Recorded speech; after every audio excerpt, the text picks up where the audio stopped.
After Margot Robbie was announced as the lead role in the upcoming Barbie movie, the first picture of Barbie's plastic fantastic partner Ken, played by Ryan Gosling, has been released. Cool. Sophie, you're not a fan of the old Barbie, are you? No, I'm not a fan. I mean, I didn't really play with them when I was a kid, but I remember being offended when someone at school would call you a Barbie. It was an insult, because it was like you were a bimbo. But so there was that kind of connotation with it being stupid girls, and you didn't really want to be associated with that sort of blonde bimbo type of, stereotype. But then on the flip side, like, no one can argue with the fact that Barbie was associated with, I think, encouraging that kind of really thin ideal in young girls. I know, I'm aware that Barbie has changed over the years, and I'm definitely aware of things like there's a wheelchair Barbie now, there's plus-size Barbies, it's obviously making a lot of effort to be more representative, which obviously I'm for. I think what worries me a little bit with this kind of film coming out is, before we've even seen the film, which is being directed by a woman, which I think is interesting, and she could take it in a progressive, perhaps quite disruptive direction, who knows? She will. She probably will, we're hoping. Even that aside, I just think, we're going to see these posters of these beautiful movie stars. And Ryan Gosling looks and he looks amazing, but it's unrealistic body standards, as always, and it's just getting thrown around. So if you don't see the film, you're still going to get bombarded with this message of this is what the ideal is. And I think that's a problem. I just don't want to, I don't know, I think we know it's a problem. It's harmful for people to think that there's only one standard. We need to be more inclusive, and so I don't know, we'll see what the film's like. I can't comment because I haven't seen it. well, my girls had so many Barbies. They played with Barbies morning, noon and night. And in fact, I remember, because I used to sit and listen to them because I just love all the role-playing and stuff. But actually, because they had never seen anyone like that in their life, we're from South London. In the real world. You're not going to see any people like that.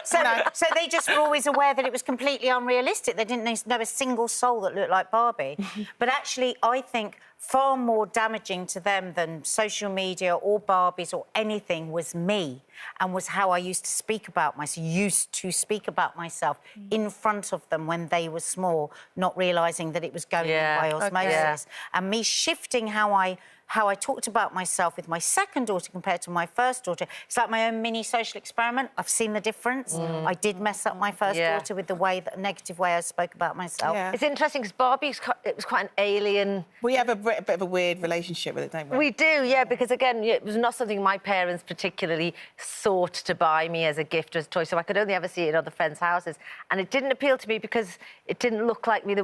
My Tiny Tears, my Girls' World, and now Barbie, nothing really looked like I did. Even on the black hair front, just go for black hair. Very hard in those days to see things I related to. So I didn't have that connection with Barbie, and I feel like she was the social media, very first social media we ever had. We didn't. Did you remember that? Do you remember? She was an influencer. She was an influencer. Do you remember wanting that, or you just sort of blindly accepted that wasn't something you could even want? It just felt like there's no point looking if there's one of those like me. So what my parents would do is, if my uncle was coming over from the States, because that's where he lives, my mum would always sort of give him a call before he arrived and said, look, can you bring over some black dolls from the States for the girls to play with? Wow. Because we couldn't get them in shops here at all.